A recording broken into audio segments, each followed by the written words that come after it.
Hello hi welcome back. ఎలా ఉన్నారు అందరూ? సో ఇవాళ నేను చేసే వీడియో చాలా ఇంట్రెస్టింగ్ వీడియో. అదేంటంటే our journey from South Africa to UK. So ఈ వీడియోలో నేను మా పర్సనల్ ఎక్స్పీరియన్స్తో పాటు స్కిల్ వర్క్ వీసా ప్రాసెస్ ఏంటి అనేది స్టెప్ బై స్టెప్ ఎక్స్ప్లెయిన్ చేస్తాను.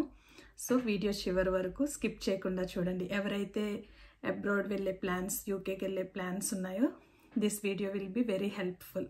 సో మేము సౌత్ ఆఫ్రికాలో 10 years ఉన్నామన్నమాట. ఆఫ్టర్ 10 long years మేము ఈ డెసిషన్ తీసుకున్నాం యూకే రావాలి అనేది. So it's not at all easy decision for us to take. ఎందుకంటే సౌత్ ఆఫ్రికాలో అంతా సెటిల్, మా jobs, house and kids school, మా బాబు స్కూల్ అంతా కూడా సార్టెడ్ అనమాట. సో లాంగ్ టర్మ్ ఫ్యూచర్ కోసం థింక్ చేసినప్పుడు సౌత్ ఆఫ్రికాలో ఉన్న పాజిటివ్స్, నెగిటివ్స్ అండ్ యూకేలో ఉన్న పాజిటివ్ నెగిటివ్స్ అన్నీ కన్సిడరేషన్లోకి తీసుకున్న తర్వాత ఫైనల్లీ మేము యూకేకి మూవ్ అవుదామని డెసిషన్ అయితే మేక్ చేసుకున్నాము. బట్ స్టిల్ ఇంకా కొన్ని కన్సర్న్స్ ఉన్నాయన్నమాట. కంప్లీట్లీ న్యూ ప్లేస్, మళ్ళీ లైఫ్ మొత్తం స్క్రాచ్ నుంచి మళ్ళీ స్టార్ట్ చేయాలి అండ్ ఎలా ఉంటుందో ఏంటో అని చెప్పేసి చాలా డిస్కషన్స్ తర్వాత ఫైనల్లీ మేమైతే డెసిషన్ మేక్ చేసాము.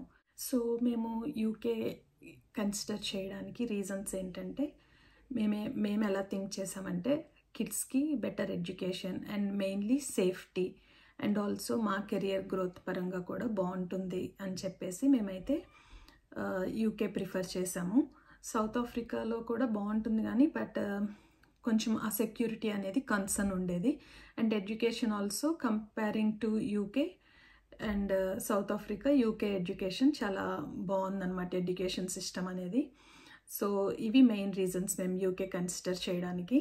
సో పాజిటివ్స్ చూసుకున్నప్పుడు నెగిటివ్స్ కూడా చూసుకోవాలి కదా. నెగిటివ్స్ ఏంటంటే మళ్ళీ again completely new country and మళ్ళీ new culture, starting from fresh, again we have to start everything from scratch అని ఓన్లీ ఇవే మాకు కన్సర్న్స్ కనిపించాయి కానీ other than that we don't have any other major concerns అనమాట. So మేమైతే యూకేకి రావాలని చెప్పి ఫైనల్గా డెసిషన్ అయితే మేక్ చేసుకున్నాము. సో ఇప్పుడు నేను యూకే వీసా ప్రాసెస్ ఏంటి, మాకు అసలు ఆపర్చునిటీ ఎలా వచ్చిందనేది ఎక్స్ప్లెయిన్ చేస్తాను. సో యూకే వీసా ప్రాసెస్లో ది ఫస్ట్ క్రైటీరియా ఏంటంటే ఎంప్లాయర్ స్పాన్సర్షిప్. దీన్ని మనం COS అని కూడా అంటాము, సర్టిఫికేట్ ఆఫ్ స్పాన్సర్షిప్ అనమాట. మనం యూకేకి స్కిల్ వర్క్ వీసా మీద రావాలి అనుకుంటే కంపల్సరీ మనకి ఇది ఎంప్లాయర్ స్పాన్సర్షిప్ అనేది కంపల్సరీ ఉండాలి. మా కేసులో ఇది మాకు నా హస్బెండ్ వాళ్ళ కంపెనీ తనకి ఎంప్లాయర్ స్పాన్సర్షిప్ అనేది స్పాన్సర్ చేశారు. సో ఒకసారి మనకి అది ఎంప్లాయర్ స్పాన్సర్షిప్ వచ్చిన తర్వాత మనమైతే అప్లికేషన్ ప్రాసెస్ అనేది స్టార్ట్ చేస్తాము. అప్లికేషన్ ప్రాసెస్ ఎలా స్టార్ట్ చేయాలి అంటే gov.uk అనే వెబ్సైట్లోకి వెళ్ళేసి అప్లికేషన్ ప్రాసెస్ స్టార్ట్ చేయొచ్చు. ఆ ప్రాసెస్ స్టార్ట్ చేయడానికి మనకి కావాల్సిన డాక్యుమెంట్స్ రిక్వైర్మెంట్ ఏంటంటే వ్యాలిడ్ పాస్పోర్ట్ ఉండాలి and also COS letter from employer, అది major requirement. And also TB test report. India నుంచి సౌత్ ఆఫ్రికా నుంచి వచ్చే వాళ్ళకైతే ఈ TB టెస్ట్ రిపోర్ట్ అనేది కంపల్సరీ. అండ్ ఆల్సో బయోమెట్రిక్స్కి మనం ముందే అపాయింట్మెంట్ బుక్ చేసుకొని ఉండాలన్నమాట, బయోమెట్రిక్స్ కూడా కంపల్సరీ.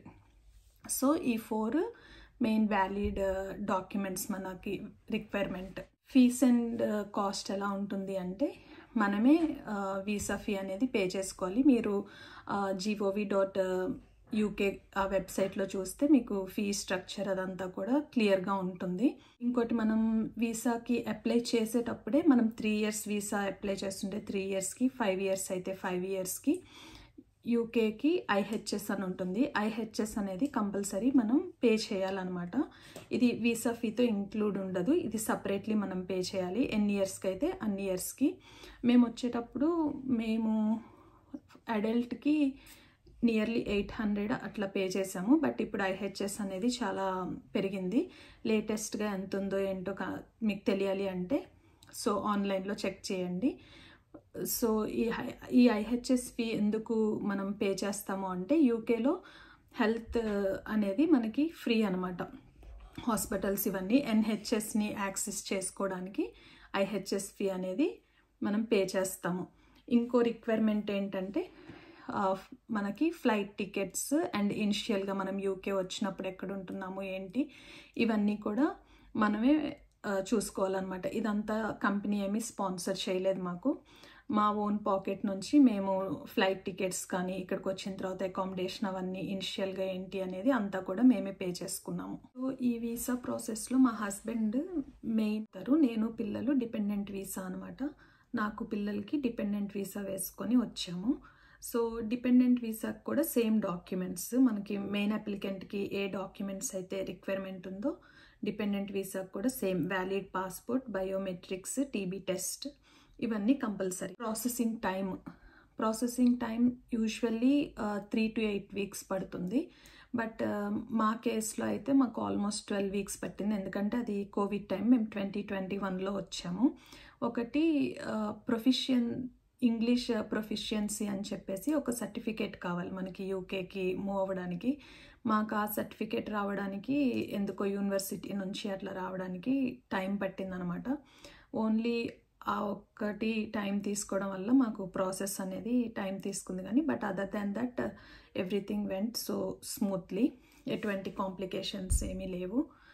సో ఈజీగానే అయిపోయింది వీసా ప్రాసెసింగ్ అంతా కూడాను. సో ఒకసారి మాది వీసా అప్రూవల్ వచ్చిన తర్వాత ఇంకా మేము ప్యాకింగ్ అనేది స్టార్ట్ చేసుకున్నాము.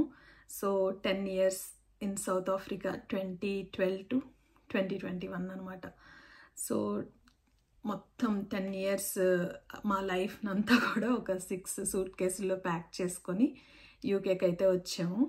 సో నేను యూకేకి వచ్చేటప్పుడు నేను సెకండ్ టైం ప్రెగ్నెన్సీ అనమాట. I'm in my 8th month. నేను 32 weeks అప్పుడు యూకేకి ట్రావెల్ చేసాము. మాకు ఆ టైంలో అది కూడా ఒక బిగ్ డెసిషన్ అనమాట.